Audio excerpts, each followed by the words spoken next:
আমি এবার রমজানে এক জায়গায় তারাবি পড়ছিলাম, তো হুজুরের রুকুর সেজদা, রুকুর তাসবিহ আর সেজদার তাসবিহ নামাজের আগে পড়ে আইছে।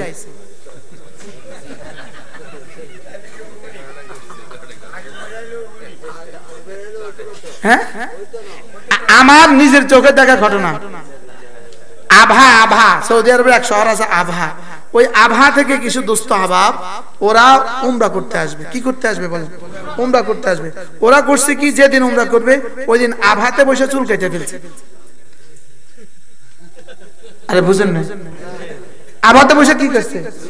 আমার বয়ানের মধ্যে একজনে আমার লিখিত দিছে, হুজুর লিখিত চিঠি দিছে আর কি, লিখিত প্রশ্ন দিছে, হুজুর একজনে মক্কা শরীফে যাবে উমরা করতে, তো ওই দিন ওখানে উমরাতে চুল কাটতে ওখানে অনেক টাকা নেয়, 10 রিয়াল নেয়। 10 রিয়াল মানে বাংলা টাকায় কত? 350 টাকা। তো 350 টাকা দিয়েছে, মাথা কামাইবো, এত কষ্ট। আর এখানে আবাতে নাই 2 টাকা, তো সে উমরা যাওয়ার আগে এখানে চুল কেটে গেছে। হ্যাঁ, ওইবনি কেন হবে না? বেকুবের উদাহরণ কেমন? বাথরুমে যাওয়ার আগে পানি খরচ করছে। কি বাথরুমে যাওয়ার আগে পানি খরচ করলে কেমন? এটা কেমন?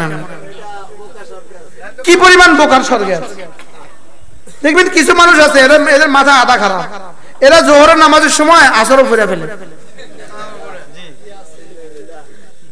কি হবে? কেন হবে না? না, কুল্লু শাইইন মারহুনুন বিওয়াক্তিহি, ওয়াক্তের সাথে সম্পর্কিত।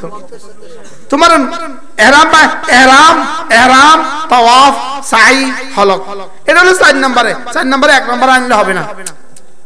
4 নম্বরকে 1 নম্বর আনলে কি হবে না? সে 4 নম্বরটাতে কি করছে? 1 নম্বরে নিয়ে আসছে। এখনো হুজুরের রুকু আর সিজদা কেমনে গেছে জানেন? আমি মনে হচ্ছে আপনাদের দেখাইতাম। আল্লাহ আল্লাহ আল্লাহ এই আল্লাহু আকবার, আমি কইছি সুবহাতে এখনো জানে হুজুর কো সামি আল্লাহু আলাইহি, হুজুরের মনে আগে পড়ে আইছে। শয়তানও তো ফেল, দূর শয়তান মাফ শয়তান কাছে, শয়তানকে বাজি, এই শয়তানি তো আমরাও পারি না। এরকম ইমাম এই দেশে আছে না নাই বলেন?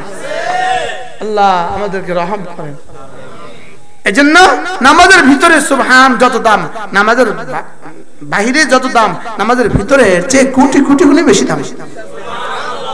সুবহান রাব্বিয়াল আযীম পড়েন, সুবহান রাব্বিয়াল আযীম, সুবহান রাব্বিয়াল আযীম। এক নিঃশ্বাসে একবার পড়বো। হ্যাঁ, যখন আপনি ইমাম হবেন তখন আপনি কতবার পড়বেন আপনি খেয়াল রাখবেন, মুসল্লির যেন কষ্ট না হয়। আর আপনি যখন মুক্তাদি হবেন তখন কতবার পড়বেন আপনি খেয়াল রাখবেন। ইমাম সাহেব যতবার আমাকে সুযোগ দেয়, আপনি যখন একাকী নামাজ পড়বেন তখন কতবার পড়বেন, যতক্ষণ আপনার সময় এবং শরীরে কুলায়। সুবহানাল্লাহ বলেন। ইমাম সাহেব হইলে কতবার পড়বেন? না, ইমাম সাহেব খেয়াল করবে আমার পিছনে বুড়ো থাকতে পারে, ওই বেচারা কষ্ট হবে। ইমাম সাহেব কি ভাববে বলেন? আমার পেছনে কি দেখতে পারে? বুড়ো থাকতে পারে, তার কষ্ট হবে, কারো অযুতে কষ্ট হইতে পারে। এজন্য সে তার নিজের মতো করে 3 বার পড়বে, 5 বার পড়বে। লেকিন মুসল্লি কতবার পড়বে? ইমাম যতক্ষণ সময় দেয় ততক্ষণ পড়বে। লেকিন জোহরের সুন্নতে, আগের সুন্নতে, পরের সুন্নতে, নফলের মধ্যে আপনি কতবার পড়বেন? যতক্ষণ আপনার সময় কুলায় এবং আপনার শরীরে কুলায়। কথা কি বুঝাতে পারছি? কয়বার কর? যতক্ষণ কি লাগে? বেশ 21 বারই পড়ে, 33 বারই পড়ে, যেন পড়তে পড়তে পড়তে পড়তে কমর যেন বলে আমি আর পারছি না। ঠিক তখন রব বলবেন এবার ওঠো, যাও যাও, এবার ওঠো। কি হয়? পড়বো তো এভাবে ইনশাআল্লাহ। আল্লাহ তাআলা আমাদের সকলকে তৌফিক দান করেন।